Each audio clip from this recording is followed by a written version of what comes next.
in your experience in the past, and also for the viewers now na baka might be thinking to go into it, no? Profitable ba talaga siya? Pwede siyang gawing passive investment on the side for your retirement? Kung may Or do you want extra, to, no? oo, do you want to really just go into it full time? Ano yung magiging advice mo sa mga tao?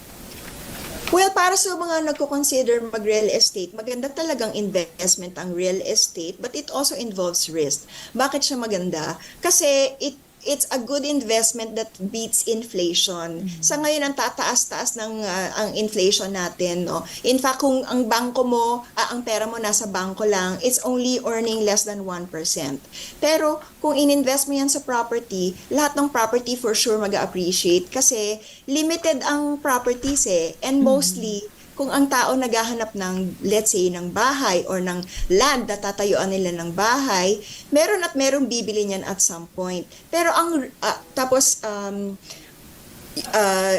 and residence and shelter is always a basic need. It's an essential. So meron at merong maghahanap ng lupa or kung meron kang lupa, meron at merong mag-o-offer na bilin sa'yo, irenta sa'yo, or ikaw mismo, pwede mong pagkakitaan yung whatever na lupang in-invest mo. Magandang property investment talaga. Pero as I said, it also involves risks. Kasi ang downside ng investment ng, for example, on land, malaki ang kapital.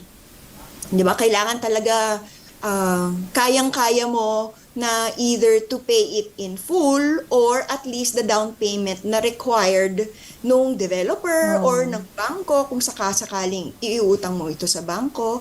Pero ang kagandahan naman sa lupa, pwede mo siyang i-develop. Meron kang income na pwede mong i-derive from that property. Kagaya ni Brenda kanina, yung in-interview, nakakuha siya ng isang agricultural land. At ngayon, their whole family and friends are benefiting from it. Pero as you mentioned, di ba, Beshi Salve, pwede pa niyang pagkakitaan. So yan naman ang benefit sa isang raw land. At depende sa location, if it's strategic, kung raw land na malapit sa city, tapos may mga businesses or mga buildings nearby, you can actually rent it out so that you can earn rent for parking. So maraming mga possibilities pag raw land. Eventually, kunyari nag-invest ka, nag-land banking ka, nag-invest ka ng isang land na maaring sa ngayon ay agricultural, then one day nag-e-expand na yung city, umabot na sa area ninyo, magiging urban na yan. Tataas ang Diba? value. Oo. Tataas ang value niyan. Tapos meron at merong developer na maaring mag-offer sa'yo, nabili yung property mo. At pwede mo siyang ibenta ng mataas. So, yun naman ang mga benefits. Kung land, ha? Tatlong naman klaseng properties, di ba? Merong land, merong commercial property, merong residential property. So, lahat yan, pwedeng pagkakitaan. Pero as I said, kailangan talagang pag-aralan. So, ano ang challenges naman kung halimbawa ikaw ay nagpapaupa?